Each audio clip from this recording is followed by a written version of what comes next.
Good morning students.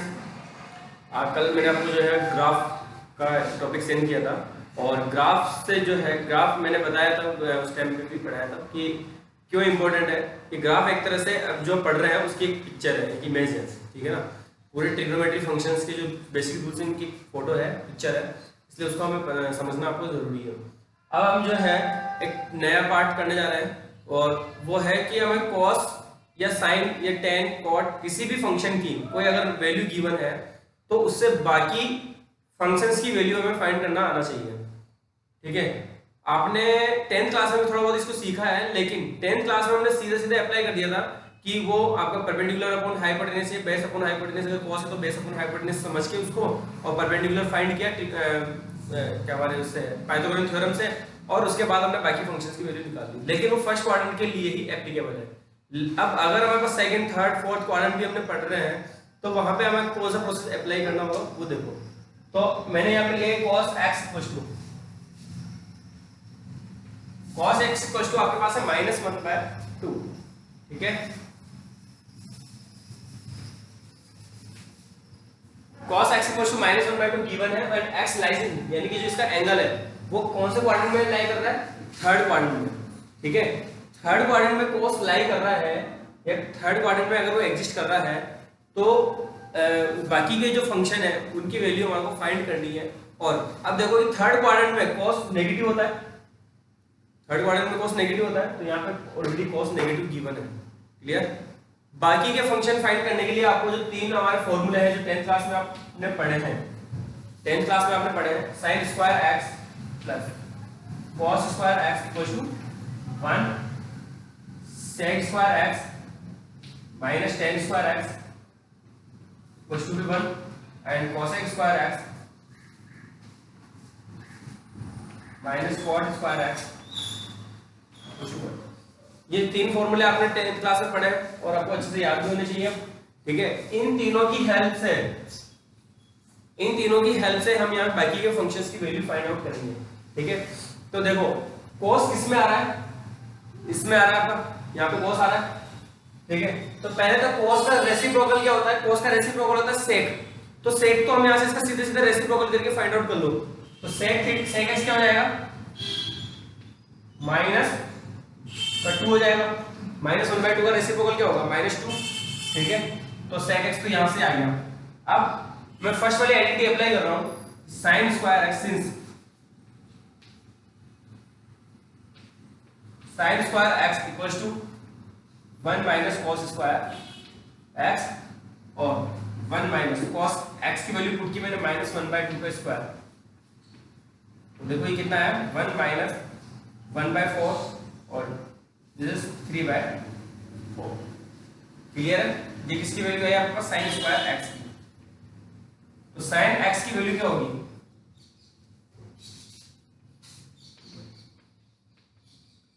sin x की value क्या हो जाएगी, sin स्क्वायर x की वैल्यू 3/4 है तो sin x की वैल्यू क्या होगी, √3/2, लेकिन इसके साथ में प्लस माइनस दोनों। आपको अब पता होना चाहिए कि किसी भी नंबर को हम रूट से अगर बाहर रूट निकालते हैं तो उसके साथ प्लस माइनस दोनों साइन आपके इंट्रोड्यूस होते हैं, ठीक है।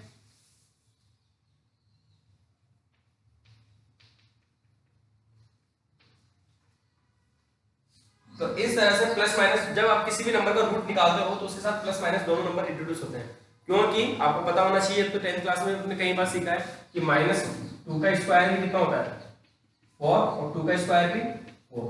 तो हमें ये थोड़ी ना पता है कि इसका रूट कौन सा वाला होगा, प्लस का 2 होगा कि माइनस का 2 होगा, ठीक है ना, ये हमें नहीं पता। तो इसलिए यहाँ पे हम प्लस माइनस दोनों इंट्रोड्यूस करेंगे। अब इसमें से प्लस साइन ले कि माइनस साइन ले, वो कौन डिसाइड करेगा, ये डिसाइड करेगा। यहाँ पे प्लस लेना है कि माइनस लेना है, वो कौन डिसाइड करेगा, ये थर्ड क्वाड्रेंट में साइन क्या होता है, पॉजिटिव कि नेगेटिव, नेगेटिव होता है थर्ड क्वाड्रेंट में। तो यहाँ पे आपके आ जाएगा sin x equals to minus में लेंगे हम √3/2 और यहाँ पर रीजन भी लिखने पड़ेगा, since x lies in third quadrant,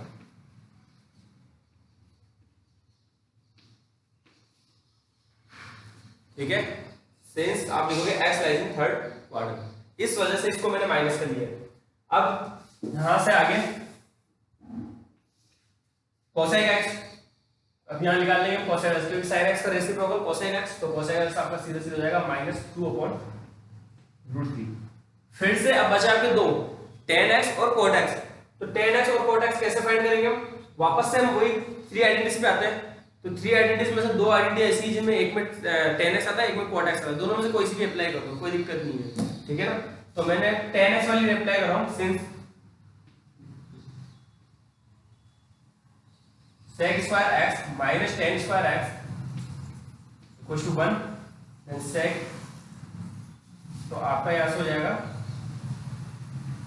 tan square x equals to 1 minus sec square x, और वैल्यू पुट कर दो यहाँ पर sec square x की, यही आपके sec x माइनस का 2, ये माइनस का 2 का square,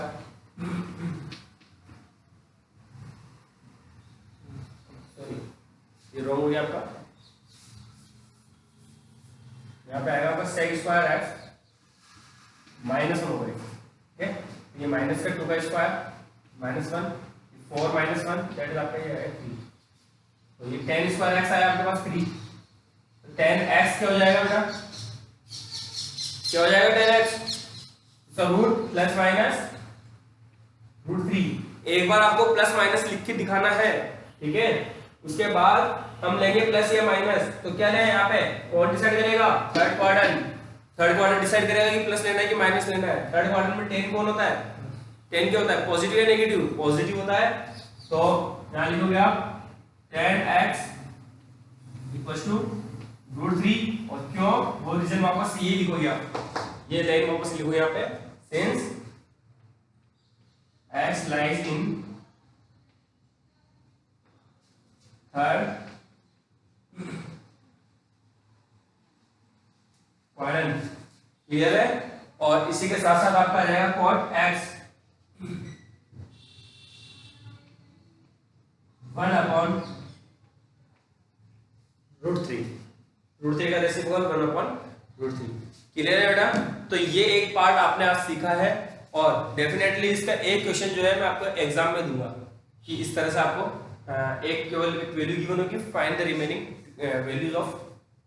the values of remaining trigonometric functions, clear. तो अब देखो आपके एक्सरसाइज में से भी 3.2 में 5 क्वेश्चन है इस तरह के, ठीक है। मैंने फर्स्ट क्वेश्चन करवा दिया, एक क्वेश्चन मैं और करवा रहा हूं, उसके बाद बाकी के क्वेश्चन आप खुद करोगे, मैं आपको वर्क सेंड कर दूंगा, वर्कशीट सेंड कर दूंगा। तो देखो आगे सेकंड क्वेश्चन एक और, अब देखो आप ये वापस से एक और क्वेश्चन करवा रहा हूं मैं आपको, फोर्थ क्वेश्चन है, sec x = 13/5, x lies in fourth quadrant, ठीक है। तो पहली चीज तो मैं आपको एक चीज बताता हूं कि आप एक्सरसाइज पे वो जो आपकी 10th और 9th की जो मेंटलिटी है उसको थोड़ा सा हटाओ साइड में, कि आपकी एक्सरसाइज बिल्कुल सीक्वेंस में चलेगी, पहले 1 बाय 1 क्वेश्चन चलेगा, ऐसा नहीं होगा, ठीक है ना। मैं कहीं से भी एक स्टार्ट कर सकता हूं, कहीं भी अपन चला सकते हैं। जो वर्क है आपको वो मैं आपको बता दूंगा कि आज आपको कौन सा वर्क करना है, कौन सा नहीं करना है, ठीक है। तो फर्स्ट एक्सरसाइज जो थी उसमें से मैंने कुछ क्वेश्चन मैं करवा चुका हूं, अभी सेकंड एक्सरसाइज चल रही है आपकी। सेकंड एक्सरसाइज में से अपन ने फर्स्ट क्वेश्चन कर लिया है, और इस फोर्थ क्वेश्चन देखो, और 6 टू लेकर 10th क्वेश्चन आप कल कर चुके हो, ठीक है ना, कल वाले वर्क में मैंने आपको सेंड कर दिया है। तो अब देखो आप sec x = 13/5, x lies in fourth quadrant, ठीक है। तो x आपका फोर्थ क्वाड्रेंट में है, तो अब देखो आप यहां से sec x गिवन है, तो इसका रेसिप्रोकल आपका cos x, वो आपके पास आ गया 5/13, ये तो पहले वाला जैसे क्वेश्चन आएगा, ठीक है। फोर्थ क्वाड्रेंट में आपका ऑब्वियसली sec और cos जो है पॉजिटिव होता है, तो ऑलरेडी ये पॉजिटिव है, ठीक है। अब वही हम आइडेंटिटी लगाएंगे, since sin square x plus cos square x equals to 1, then sin square, अब डायरेक्ट एक बार में लिख दो इसको, दो स्टेप लिखने की जरूरत नहीं है। तो ये sin स्क्वायर x क्या बन गया आपका, 1 minus cos square x that is 13/5 का होल स्क्वायर, तो ये 1 माइनस 169/25, और ये आपका हो गया 144/25। देन sin x क्या हो जाएगा, क्या हो जाएगा sin x आपका, माइनस का, सॉरी आपने यहाँ पे वैल्यू जो है मैं 5/13 रखनी है आपको, ये 25/169 एंड ये हो गया आपके पास 144/169 और इसका रूट निकालने का आएगा ±12/13। ठीक है, sin x की वैल्यू है आपके पास 12/13।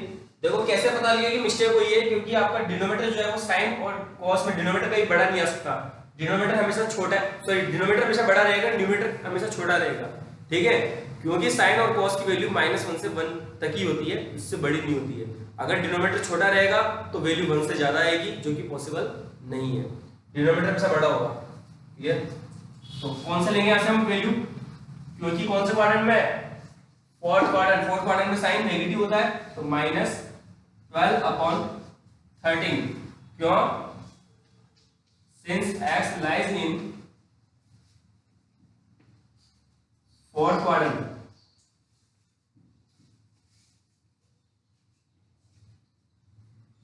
क्लियर है? फिर इसका रेसिप्रोकल कर लो आप, cosec x फर्स्ट हो जाएगा हमारे पास -13/12। ठीक है, और फिर आपका यहाँ पे हम निकालेंगे, अब क्या निकालना, टेन और कॉट निकालना बाकी है। तो टेन और कॉट के लिए वापस से हम आइडेंटिटी लगेंगे, वही बात पहले वाली, sec2x tan2x equals to sec2x -1।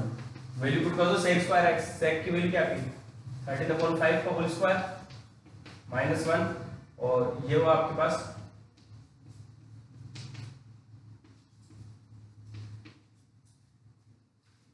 ठीक है, और ये tan2x आता है हमारे पास सॉल्व करने पे 144/5 and tan x equal to 12/5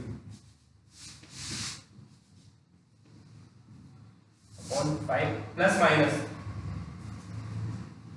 अब वही कि प्लस आएगा कि नेगेटिव लेना है कि पॉजिटिव लेना है, कौन डिसाइड करेगा? फोर्थ क्वाड्रेंट में tan पॉजिटिव होता है कि नेगेटिव होता है? नेगेटिव होता है, तो tan x इक्वल टू -12/5। वही जैसे लिख दोगे यहाँ पे आप, सिंस x लाइज इन